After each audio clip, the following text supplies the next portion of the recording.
नमस्कार मित्रांनो, ज्ञानदीप अकॅडमीत तुम्हा सगळ्यांचं पुन्हा एकदा स्वागत आहे. या सेशन मध्ये आपण राज्यसेवा 2025च्या अनुषंगाने आन्सर रायटिंगची प्रॅक्टिस कशी करावी, उत्तरं कशी लिहावी या मुद्द्यावर चर्चा करतोय. इथे भूगोल विषयातला एक प्रश्न आहे जो की युपीएससी मेन्स मध्ये विचारलेला प्रश्न आहे, ज्यामध्ये विचारलेला आहे की महासागरातील क्षारतेमधील फरकांचा लेखाजोखा घ्या आणि त्यांच्या बहुआयामी प्रभावांची चर्चा करा. सो या ठिकाणी आपल्याला सांगायचंय की महासागराची जी क्षारता आहे ती कशा प्रकारे बदलत जाते, क्षारतेमध्ये जो फरक पडताना आपल्याला दिसतो त्याच्याशी संबंधित घटक काय आहेत, कोणकोणत्या घडामोडी आहेत ज्यामुळे महासागराच्या क्षारतेवर प्रभाव पडतो, आणि त्यानंतर सांगायचंय की ही जी क्षारता आहे त्याचा परिणाम काय असेल. जर सॅलिनिटी किंवा क्षारता बदलत गेली तर त्याचे बहुआयामी परिणाम काय असतील त्यावर आपल्याला चर्चा करायची आहे. फोकस जर सांगायचं झालं तर महासागराच्या जलाची क्षारता हा एक फोकस आहे, लोकस आहे, आणि फोकस सांगायचं झालं तर फरक, क्षारतेमध्ये फरक कसा पडतोय आणि प्रभाव त्याचा काय असणार आहे हा आपला आजचा फोकस असणार आहे. बघूया एक एक करून काय नेमकी उत्तर या ठिकाणी अपेक्षित आहे. परिचय किंवा इंट्रोडक्शन देताना या ठिकाणी दोन पद्धती असू शकतात. एक की ही सागराची जी क्षारता आहे ज्याला आपण सॅलिनिटी म्हणतो किंवा क्षारता म्हणतो आहे, क्षारता नेमकी काय आहे हे तुम्ही डिफाईन करू शकता. डिफिनेशन बेस्ड अप्रोच या ठिकाणी असू शकतो. दुसरा जो अप्रोच या ठिकाणी असू शकतो तो असेल की ही सरासरी सागरी क्षारता नेमकी किती असते ते सुद्धा तुम्ही सांगू शकता. फाईन. आता मला जेव्हा चूज करायचं असेल तर मी माझं लॉजिक सांगतो की का मी कुठला एक ऑप्शन या ठिकाणी चूज करणार आहे. तर बघा, डिफिनेशन बेस्ड अप्रोच बरोबर आहे, चुकीचं असं काही नसणार आहे त्याच्यामध्ये. पण प्रेफर करताना मी काय प्रेफर करेल की ही जी सरासरी सागरी क्षारता आहे, वेगवेगळ्या महासागरांमध्ये आपल्याला जे व्हेरिएशन आढळतं त्यातनं मग सरासरी सागरी क्षारता येते, त्याबद्दल मी या ठिकाणी आपलं ओपिनियन देईल आणि मी सांगेल की बघा, सागराची सरासरी क्षारता XYZ जी की 35 PPTच्या आसपास आपल्याला सागरी जलाची क्षारता आढळते. अशा प्रकारचं एक या ठिकाणी मी पहिले स्टेटमेंट देईल. मी फॅक्ट बेस्ड इंट्रोडक्शन वर चाललोय. फाईन. आणि डिफिनेशन बेस्ड इंट्रोडक्शन या ठिकाणी मी युज करत नाही. फंडामेंटल रिझन हेच आहे की कुठेतरी डिफिनेशन बेस्ड इंट्रोडक्शन हे खूप बेसिक होते. सॅलिनिटी किंवा क्षारता जी आहे हा अत्यंत एक बेसिक मुद्दा आहे आणि तो कुठेतरी तुम्ही जर डिफाईन करत आहात प्रश्नाच्या सुरुवातीला तर त्यातनं इम्प्रेशन असं की खूप तुम्हाला देता येत नाही. तर म्हणून खूप ऑब्व्हियस गोष्टी असतील, खूप बेसिक गोष्टी असतील त्या डिफाईन करणं आपण टाळू शकतो. तर म्हणून काय करायचं, फॅक्ट बेस्ड इंट्रोडक्शन कडे आपण या ठिकाणी जातोय आणि मग मी इथे सांगतोय की बघा, सरासरी सागरी क्षारता 35 PPT आहे, परंतु विविध महासागरांमध्ये किंवा विविध सागरी क्षेत्रांमध्ये आपल्याला वेगवेगळी क्षारता आढळते, ज्यामध्ये इथे एक उदाहरण देऊ शकता तुम्ही. डेड सी किंवा मृत सागरासारखे अनेक सागरी क्षेत्र आहे ज्यांची क्षारता 280 किंवा 300च्या आसपास आपल्याला आढळते, आणि मग काही काही भागांमध्ये क्षारता थोडी कमी सुद्धा आढळते. अशा प्रकारचं व्हेरिएशन किंवा एक परिवर्तनशीलता आपल्याला या सागरी क्षारतेमध्ये दिसते. हा मुद्दा या ठिकाणी प्रस्तुत करणे एक्सपेक्टेड आहे. फाईन. तर अशा प्रकारचं एक मी इंट्रोडक्शन दिलं ज्यामध्ये एक फॅक्ट प्रेझेंट केला, त्याच्यानंतर दुसरे 2-3 फॅक्ट प्रेझेंट केले की बघा काही भागांमध्ये क्षारता जास्त आहे आणि काही भागांमध्ये क्षारता कमी आहे.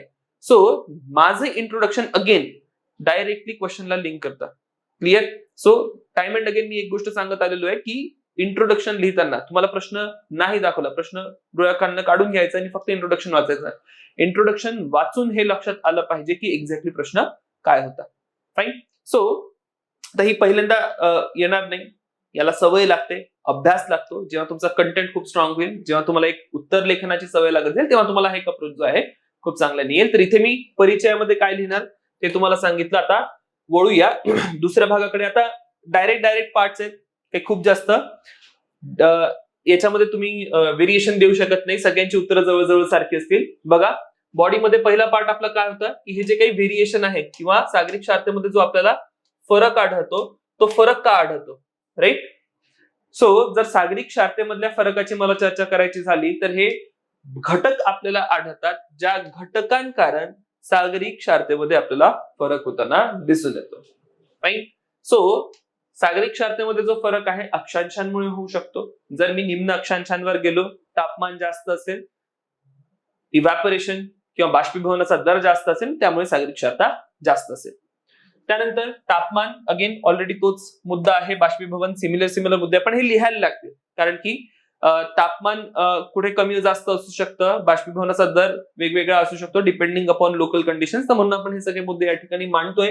वारा हा एक अत्यंत महत्वाचा मुद्दा आहे. त्यानंतर ताज्या पाण्याचा प्रवाह, इन्फ्लक्स ऑफ फ्रेश वॉटर. काही सागरी भागांमध्ये नद्यांद्वारे खूप मोठ्या प्रमाणात ताजं पाणी जे आहे ते आणून सोडलं जातं आणि त्यामुळे त्या जलाची, त्या भागाची क्षारता जी आहे, क्षारता आपल्याला कमी होताना दिसते.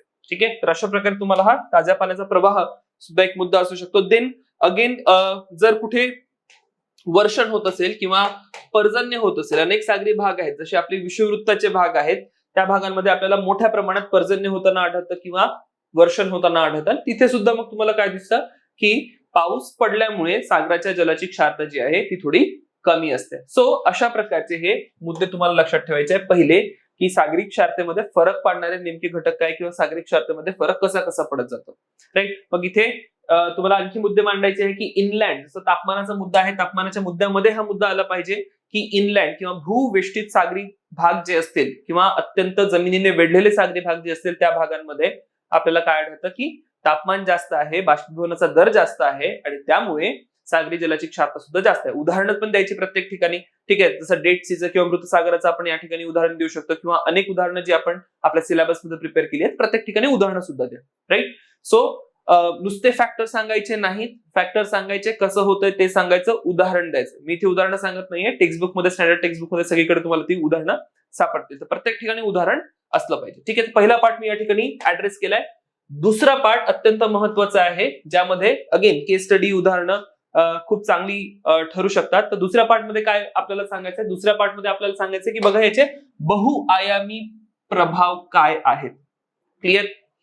सो जेव्हा आपण बहुआयामी प्रभाव सांगतोय तर बहुआयामी प्रभावांमध्ये या ठिकाणी मी दोन सांगितलेले आहेत की सगळ्यात पहिला जागतिक हवामानावर प्रभाव आपल्याला आढळतो, दुसरा सागरी जीवन जे आहे त्यावर एक प्रभाव आढळतो. आता अलीकडेच काही रिसर्च झालेली, त्यात मग आणखी एक मुद्दा महत्वाचा जो आपल्या समोर दिसून येतोय तो हा आहे की जेव्हा सागरी जलाची क्षारता बदलत जाते, सागरी जलाच्या क्षारतेच्या फरकामुळे जे सागरी परिसंचरण आहे, सागरी परिसंचरणावर सुद्धा आपल्याला याचा परिणाम होताना दिसून येतोय.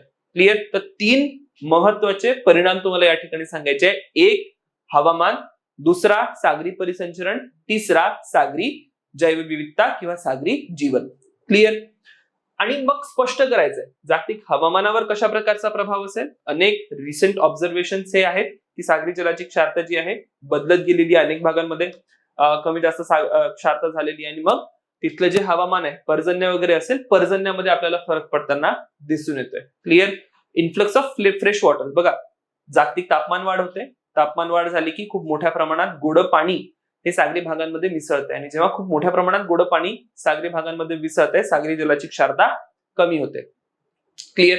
आता सागरी जलाची क्षारता जर कमी झाली आहे तर जो बाष्पीभवनाचा प्रक्रिया असेल, बाष्पीभवनामधनं आपल्याला काय दिसतं की लवण जे आहे, लवण कमी प्रमाणामध्ये हवामानामध्ये तरंगताना दिसतात. आणि जर सागरी लवणांचं प्रमाण हवामानामध्ये कमी असेल तर पाऊस कमी पडतो. ठीक आहे, आता हे खूप टेक्निकल होत गेले. जसं जसं तुमचा अभ्यास होत जाईल तसं तसं तुम्हाला यातले नेमके मुद्दे काय आहेत ते कनेक्ट होत जातील. पण या ठिकाणी हवामानावर प्रभाव सांगायचा की बघा पर्जन्य किंवा तापमान किंवा विशिष्ट हवामानाच्या ज्या घटना आहेत, मान्सून सारख्या घटना आहेत, यांच्यावर आपल्याला परिणाम पडताना दिसतो. क्लिअर. हा झाला डायरेक्ट परिणाम जागतिक हवामानावर. इनडायरेक्ट परिणाम सांगायचा झाला तर जेव्हा सागरी परिसंचरण बदलतं, सागरी परिसंचरण बदललं की त्याचा सुद्धा आपल्याला हवामानावर परिणाम होताना दिसतो. तो सुद्धा मग इथे स्पष्ट करायचा आहे. क्लिअर. दुसरा भाग सागरी जीवनांबद्दल आपण या ठिकाणी बोलतोय, कारण की सागरी जीवन जे असेल ते विशिष्ट क्षारतेसाठी टॉलरंट असतं. जर क्षारता बदलत गेली तर त्यांचा टॉलरन्स जो आहे तो कमी जास्त त्या ठिकाणी आपल्याला होताना दिसतो. आणि मग काय होईल की समजा क्षारता कमी होत गेली आणि मग सागरी जीवनात ती क्षारता सूट झाली नाही, त्याचा एक निगेटिव्ह इम्पॅक्ट आपल्याला सागरी जीवनावर होताना आढळतो आणि म्हणून जैवविविधता सागरांच्या भागांमधली कमी होत जाईल, असं तुम्हाला हे स्पष्ट करायचं आहे. आणि या ठिकाणी सागरी परिसंचरणाबद्दल ऑलरेडी मी बोललेलो आहे, कारण की एक भाग या ठिकाणी लक्षात घ्या, एक असतं डीप सी सर्क्युलेशन त्याला आपण म्हणतो, किंवा अंतसागरी प्रवाह जे असतात. ठीक आहे, हे जे अंतसागरी प्रवाह आहेत त्यामध्ये आपल्याला काय आढळतं की प्रामुख्याने अंतसागरी प्रवाहाचा उत्पत्ती ही सागरी क्षारतेमुळे होते. क्लिअर. आणि जर सागराच्या क्षारतेमध्ये बदल होत गेला तर हे अंतसागरी प्रवाह जे आहे त्यांचं परिसंचरण बदलत जाईल. त्यांचं परिसंचरण बदलत गेलं तर पुन्हा हवामानावर प्रभाव होताना आपल्याला आढळतो. ठीक आहे. सो अशा प्रकारे आपण काय बघतोय की सागरी जलाच्या क्षारतेमध्ये जो फरक पडतोय त्याचा विविध पैलूंवर परिणाम पडताना आपल्याला दिसतो. शेवटी मॅप तुम्हाला ड्रॉ करणे अपेक्षित आहे. मॅपमध्ये दाखवा की कोणकोणते भाग आहेत. जसं इथे एक मृत सागर आहे, मृत सागराची क्षारता सांगा. कॅस्पियन सी आहे, कॅस्पियन सीची क्षारता सांगा.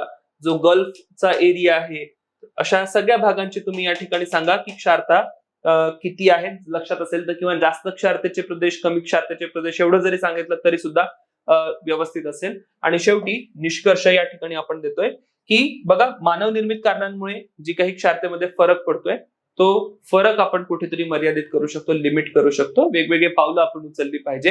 जैवविविधतेवर जो परिणाम पडतोय त्या संदर्भात काही पावलं उचलली पाहिजे. तर अशा प्रकारचं एक जेनेरिक कन्क्लुजन तुमचं या ठिकाणी असू शकतं, ज्यामध्ये तुम्ही काही उपाय सुद्धा सुचवू शकता. ठीक आहे. तर अशा प्रकारे या प्रश्नाचं उत्तर देणं अपेक्षित होतं. भेटूया आता पुढच्या सेशनमध्ये. थँक्यू.